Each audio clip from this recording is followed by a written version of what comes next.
Hey guys, welcome back to the channel. I hope you got a chance to check out Minaret Falls Trail that I posted last week.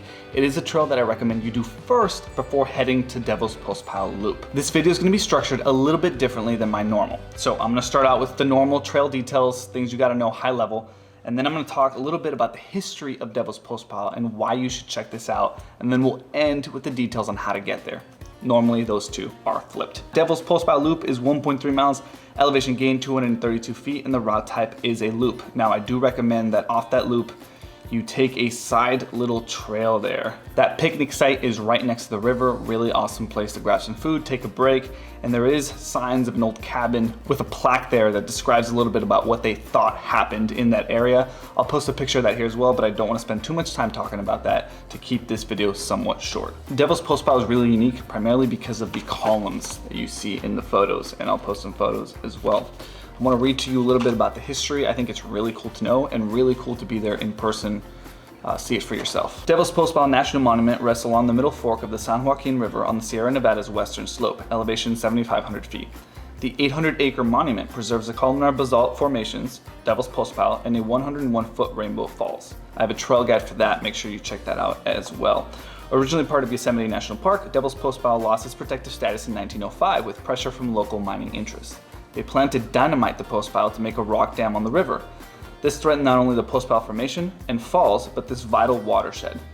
Activists persuaded President William Howard Taft to restore federal protection to Devils Postpile and Rainbow Falls by proclaiming the national monument in 1911. In 1984, Congress included 687 acres of the park in the 𝐦𝐤𝐬𝐷 Wilderness. The long-distance John Muir Trail and the Crest Trail, the PCT, traversed the park. About 82,000 years ago, lava flowed here from an unknown source. This particular lava flow was ideal for column formation.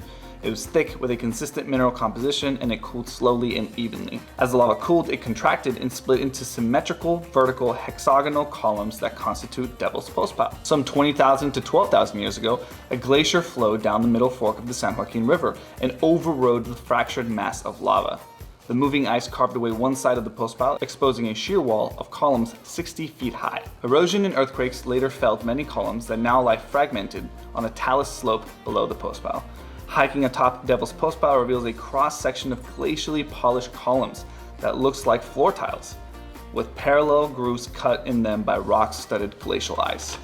It's crazy that we get to enjoy some of these things now. Sometimes when I go places, I like to think to myself, I wonder what this looked like 100 years ago. Imagine now 10, 20, 50,000 years ago. We'll cut now to how to get to the specific trailhead, but I hope you guys enjoyed that little piece of history, and stay tuned for more videos next week. Let's talk about some important things you need to know on how to get here. So it is on Red's Meadow Road. There is a shuttle that you'll need, and you'll see here starting on June 17th, it opens up for 2022. So you can always check here and see, is the shuttle running, is it not? And I'll leave this link in the description down below. Regarding the shuttle, there are a few things you need to know. Primarily, that if you travel anytime between 7 a.m. and 7 p.m., you're gonna have to take the shuttle. So if you wanna avoid that, drive for sunrise, drive for sunset, stay out of these times, and do a count that from Main Canyon Lodge, depending on which stop you're going to, you're driving anywhere from 20 to 45 minutes, or you're on the bus anywhere from 20 to 45 minutes. If you're taking your dog, make sure that you have a muzzle. If you don't have a muzzle with you, the little shopping center by the Main Canyon Lodge will sell you one. Tickets for the shuttle bus are $15 per adults. I think they're trying to make some profit there. $7 for children aged 3 to 15, free under age 2. And basically everybody has to ride the bus. Again, if you're going anywhere between 7 a.m. and 7 p.m. Now visually what that looks like is you're gonna park somewhere around here, and then you'll take the bus from Main Lodge all the way down into Red's Meadow area here, and you're gonna stop at, make sure you get one of these, stop number 6, which is the Devils Postpile Trail. That could take anywhere from 20 to 45 minutes, so do prepare to be sitting for a little while before you get to the trailhead.